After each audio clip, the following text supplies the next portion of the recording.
আসসালামু আলাইকুম, সবাই কেমন আছেন? আশা করি সবাই অনেক ভালো আছেন এবং সুস্থ আছেন। আর একটি নতুন রেসিপি নিয়ে হাজির হয়েছে আপনাদের মাঝে। তো আজকে আপনাদেরকে তৈরি করে দেখাবো কদবেলের আচার। কদবেলের আচার খেতে কিন্তু ভীষণ মজার। তো সবাই ভিডিও জুড়ে থাকেন, স্কিপ করবেন না, অবশ্যই শেষ পর্যন্ত দেখবেন। তো বেলটা এখন আমি ভেঙে ভেতরের অংশটা বের করে নিচ্ছি চামচের সাহায্যে। আচার খেতে কিন্তু সবাই মোটামুটি পছন্দ করে, বিশেষ করে মেয়েরা কিন্তু আমরা খুব বেশি আচার খেতে পছন্দ করি।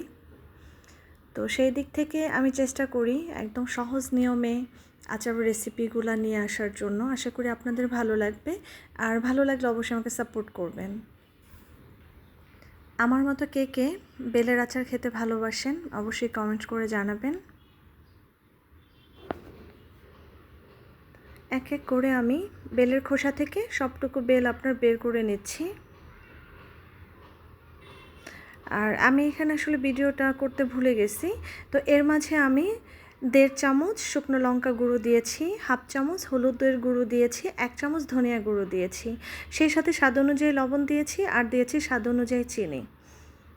ঝালের পরিমাণটা যে যেমন খান ওই অনুযায়ী দিয়ে নেবেন, কিন্তু আচারে আসলে একটু মিষ্টি না হলে, টক না হলে, ঝাল না হলে ভালো লাগে না। এক কথায় প্রকাশ টক ঝাল মিষ্টি। তো ওই অনুযায়ী আমি ঝালটা দিয়েছি একটু বেশি করে। তো এখন আমি সবগুলা একদম উপকরণ বেলের সাথে আপনার মাখিয়ে নিলাম।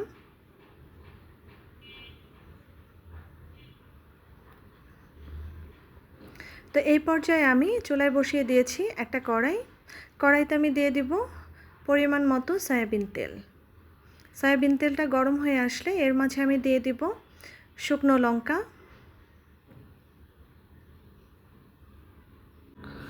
আর সরিষার তেলটা কিন্তু অবশ্যই খুব ভালো করে গরম করে নিতে হবে, তা না হলে কিন্তু সরিষার তেলের যে একটা ঘ্রাণ আছে ওই ঘ্রাণটা কিন্তু আপনার রয়ে যাবে। তো এর মাঝে আমি তেজপাতা দিয়েছিলাম, তেজপাতাটাও আমি ভালো করে ভেজে নিচ্ছি।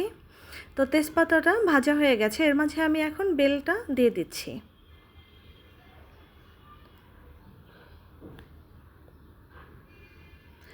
আর চুলার আঁচটা কিন্তু অবশ্যই আপনার হাই হিটে রাখা যাবে না, মিডিয়াম হিটে রাখবেন।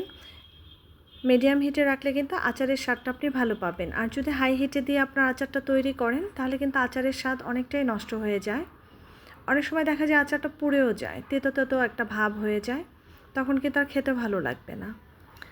বেলের আচার কিন্তু ছোট বড় সবাই খেতে অনেক পছন্দ করে, বিশেষ করে আমরা মেয়েদের তো আচারটা আসলে ভীষণ প্রিয়, ভীষণ রকম পছন্দের। তো সেই দিক থেকে আমি চেষ্টা করি আপনাদের মাঝে একদম শর্টকাট রেসিপি নিয়ে আসার, যেটা একদম চটজলদি আপনার তৈরি করা যায়, ওই ধরনের রেসিপিগুলো। আশা করি আপনারা উপকৃত হবেন, আর ভালো লাগলে অবশ্যই আমাকে সাপোর্ট করবেন। তো আচারটা প্রায় আমার হয়ে গেছে। তো এই পর্যায়ে আমি দিয়ে দিচ্ছি পাঁচফোড়ন। আর পাঁচফোড়নটা কিন্তু আচার নামানোর ঠিক আপনার 5 মিনিট আগে দিয়ে দিবেন। এতে করে আপনার পাঁচফোড়নের যে আপনার ফ্লেভারটা সেটা খুব ভালোভাবে আপনার পাওয়া যাবে। আর যদি কেউ শুরুর দিকে আপনার পাঁচফোড়নটা অ্যাড করেন তাহলে শেষের দিকেও আপনার একবার অ্যাড করে দিবেন, তাহলেই হয়ে যাবে। তা আমার আচারটা অলমোস্ট হয়ে গেছে, এখন আমি নামিয়ে নেব। তো আমার এই আচার রেসিপিটা যদি আপনাদের ভালো লাগে এবং কাজে আসে অবশ্যই আমার চ্যানেলটা সাবস্ক্রাইব করে আমাকে সাপোর্ট করবেন। বেল আইকনটির অলে টিপ দিয়ে রাখবেন যেন আমার নতুন নতুন ভিডিওর নোটিফিকেশনগুলো আপনাদের কাছে দ্রুত চলে যায়। আর আমার মতো আচার খেতে কে কে ভালোবাসেন অবশ্যই কমেন্টস করে জানাবেন। সবাই খুব ভালো থাকবেন, সুস্থ থাকবেন। আসসালামু আলাইকুম।